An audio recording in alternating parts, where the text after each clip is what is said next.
ನಮಸ್ತೆ. I am Rashmi. ನಾನು teacher ಆಗಿ ವರ್ಕ್ ಮಾಡ್ತಾ ಇದ್ದೀನಿ. ನಾನು ಹೊಸದಾಗಿ ಯೂಟ್ಯೂಬ್ ಚಾನಲ್ ಓಪನ್ ಮಾಡಿದ್ದೀನಿ. ಎಲ್ಲರೂ ನನಗೆ ದಯವಿಟ್ಟು ಸಪೋರ್ಟ್ ಮಾಡಿ. ಇವತ್ತು ಸಂಡೇ ಹಾಲಿಡೇ ಆಗಿರೋದ್ರಿಂದ ಮಕ್ಕಳಿಗೆಲ್ಲ ರಜಾ ಇದೆ. ಅದಕ್ಕೆ ಅವರು ಒಂದು ಸ್ಪೆಷಲ್ ಆಗಿರುವಂಥ ಒಂದು ಡಿಶ್ ಮಾಡಿಕೊಡಮ್ಮ ಅಂತ ಕೇಳಿದ್ರು. ಅದಕ್ಕೆ ಇವತ್ತಿನ ರೆಸಿಪಿ ಬಂದು ಸೋಯಾ ಚಂಕ್ಸ್ ಕಬಾಬ್ ಹೇಗೆ ಮಾಡೋದು ಅಂತ ತಿಳಿಸ್ಕೊಡ್ತೀನಿ. ಸೋಯಾ ಚಂಕ್ಸ್ ಕಬಾಬ್ ಮಾಡಲು ಬೇಕಾಗುವ ಸಾಮಗ್ರಿಗಳು: ಶುಂಠಿ ಬೆಳ್ಳುಳ್ಳಿ paste, kebab powder, 2 tablespoon of garam masala, ಮೊಟ್ಟೆ ಆಪ್ಷನಲ್ಲು, ನಿಮ್ಗೆ ಬೇಕು ಇಷ್ಟ ಇತ್ತು ಅಂದರೆ ಹಾಕೊಳ್ಳಿ, ಇಲ್ಲಾಂದರೆ ಅದನ್ನು ಸ್ಕಿಪ್ ಮಾಡಿ. ನೆಕ್ಸ್ಟು ಕರಿಬೇವಿನ ಎಲೆ.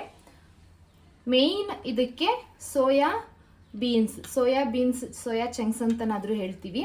ಇದನ್ನು 10ರಿಂದ 20 ನಿಮಿಷ ಇದನ್ನು ನೆನೆಸಲು ಬಿಡಬೇಕು.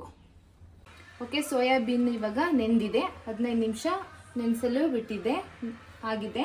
ಇವಾಗ ನೆಕ್ಸ್ಟು ಇದನ್ನು ಸೋಯಾಬೀನ್ನ ನೀರು ಕಂಟೆಂಟ್ ಎಲ್ಲ, ವಾಟರ್ ಕಂಟೆಂಟ್ ಎಲ್ಲ ರಿಮೂವ್ ಆಗಬೇಕು. ಈ ಥರ ಹಿಂಡಿ ಇದರೊಳಗೆ ಒಂದು ಪಾತ್ರೆ ಒಳಗೆ ಹಾಕ್ಕೊಳ್ಳಿ.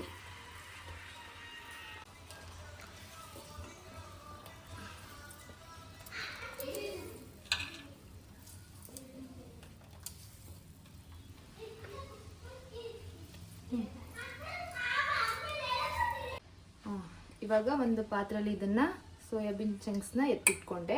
ಇದಕ್ಕೆ ಕಬಾಬ್ ಪೌಡರ್ನ ಆ್ಯಡ್ ಮಾಡ್ತಿದ್ದೀನಿ. ಓಕೆ, ನೆಕ್ಸ್ಟ್ ಶುಂಠಿ ಬೆಳ್ಳುಳ್ಳಿ paste. Next 2 tablespoon of garam masala powder, ಮೊಟ್ಟೆ,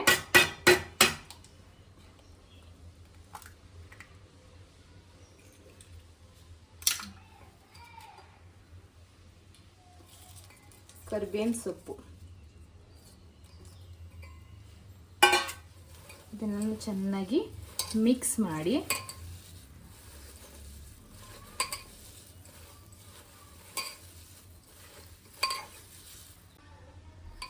ನಮ್ಮ ಮನೇಲಿ ಮಕ್ಕಳು ಖಾರನ ಇಷ್ಟಪಡಲ್ಲ, ಅದಕ್ಕೆ ನಾನು ಚಿಲ್ಲಿ ಪೌಡರ್ನ ಆ್ಯಡ್ ಮಾಡ್ತಿಲ್ಲ.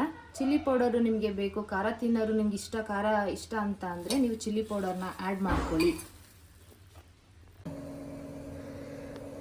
ಓಕೆ, ಚೆನ್ನಾಗಿ ಸೋಯಾಬೀನು ಉಪ್ಪು ಖಾರ ಎಲ್ಲ ಹಿಡಿದಿದೆ. ಮೊದಲಿಗೆ ಸ್ಟವ್ ಮೇಲೆ ಪಾತ್ರೆನ ಇಟ್ಟು ಸ್ಟವ್ ಆನ್ ಮಾಡಿದ್ದೀನಿ. ಓಕೆ, ಪಾತ್ರೆ ಬಿಸಿ ಆದ ನಂತರ ಎಣ್ಣೆನ ಇದಕ್ಕೆ ಹಾಕ್ತೀನಿ.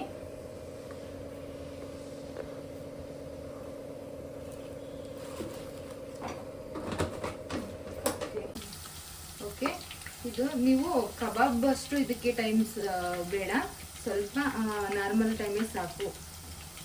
ಕಬಾಬ್ ಬೇಯಿಸುವಷ್ಟು ನಿಮಗೆ ಇದನ್ನು ಡೀಪ್ ಫ್ರೈ ಬೇಡ, ಮೀಡಿಯಮ್ ಆಗಿ ನೀವು ಇದನ್ನು ಡೀಪ್ ಫ್ರೈ ಮಾಡ್ಕೊಳ್ಳಿ, ಅಷ್ಟಾದರೆ ಸಾಕು.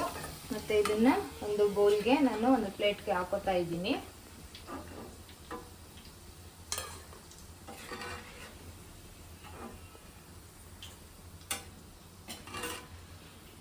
ಎಣ್ಣೆಯಲ್ಲಿ ಕರೆದಿರೋಂತಹ ಕರಿಬೇವಿನ ಸೊಪ್ಪನ್ನ ಇದ್ರ ಮೇಲೆ ಹಿಂಗೆ ಉದುರಿಸಿ.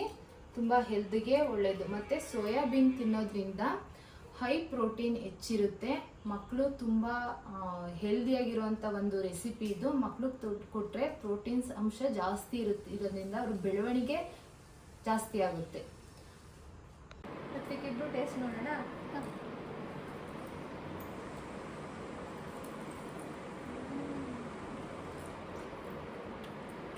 ಚಿಕನ್ ಕಬಾಬ್ ಟೇಸ್ಟ್ ಸೂಪರ್. ಮತ್ತು ಮಧ್ಯದಲ್ಲಿ ಕರಿಬೇವಿನ ಸೊಪ್ಪು ಸೂಪರಾಗೈತೆ, ಕ್ರಿಸ್ಪಿ ಆಗಿ ಸೂಪರ್. Okay, done.